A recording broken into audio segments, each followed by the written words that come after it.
Je pense que tout le monde connaît cette histoire, l'histoire de l'homme qui a tué 99 personnes.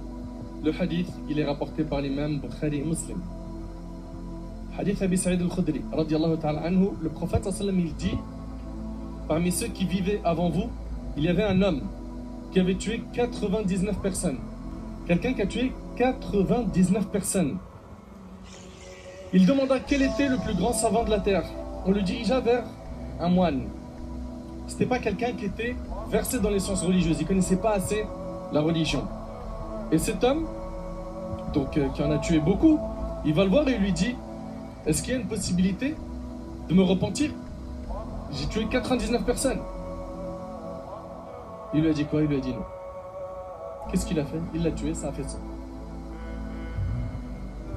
Ok? Et on voit ici que l'ignorance peut causer de très grands dégâts. De très grands dégâts. Puis, cet homme-là, il demande par la suite, les remords l'ont rattrapé, et il demande par la suite où se trouve la personne la plus savante.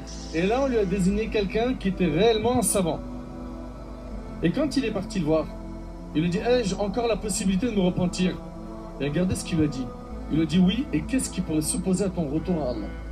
Et subhanallah, cet homme donc rencontre un savant qui lui dit: mais bien sûr que tu peux te repentir. Mais attention, il lui a dit quoi? Il lui a dit: va à tel pays. Pourquoi il a dit ça? Il lui a dit: quitte le pays dans lequel tu te trouves. Pourquoi? Parce que l'endroit dans lequel il était, l'environnement dans lequel il était quoi? Néfaste pour lui. Et donc on voit bien ici que pour aller vers Allah, pour se repentir, il y a des efforts à faire, des sacrifices. Cet homme-là, il lui a été dit: tu ne peux pas rester dans le même cercle. Il lui a dit: va à tel pays, là vivent des gens qui font qu'adorer Allah. Tu veux te repentir? Change. Et là, s'il y a des gens, ils veulent se repentir, mais ils ne veulent pas changer. Ils veulent se repentir, mais rester avec le même cercle de fréquentation. Les mêmes habitudes, même manière, même comportement. Subhanallah, il lui a dit: adore Allah avec eux et ne te retourne plus jamais au pays dans lequel tu étais. C'est une terre de mal. Il se mit donc en marche et à mi-chemin, il a été touché par al-maut, la mort.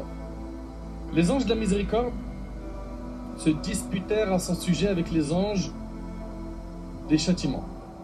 Les uns voulant le destiner au paradis et les autres le destiner à l'enfer. Les anges de la miséricorde dirent: il est venu plein de repentir, désirant de tout son cœur retourner à Allah. Les anges des tourments dirent: il n'a jamais fait de bien dans sa vie. Il n'a rien fait de bien dans sa vie. Il n'a jamais rien fait de bien. Il a juste quitté la terre des gens du mal, mais il n'a rien fait de bien.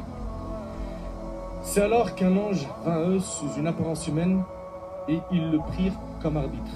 Il leur a dit: mesurez la distance qui le sépare de la terre du mal et celle qui le sépare de la terre du bien. Destinez-le ensuite à celle dont il est le plus proche. Ok? Ils mesurèrent et trouvèrent qu'il était plus près de la terre qu'il voulait rejoindre dans une version d'une palme. C'est-à-dire c'était une toute petite distance qui le séparait de la terre des gens du bien.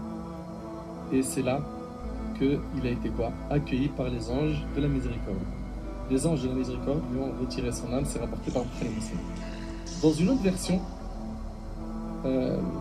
ici on a Allah Azza wa Jal inspira à la terre du mal de s'éloigner. Allahu Akbar.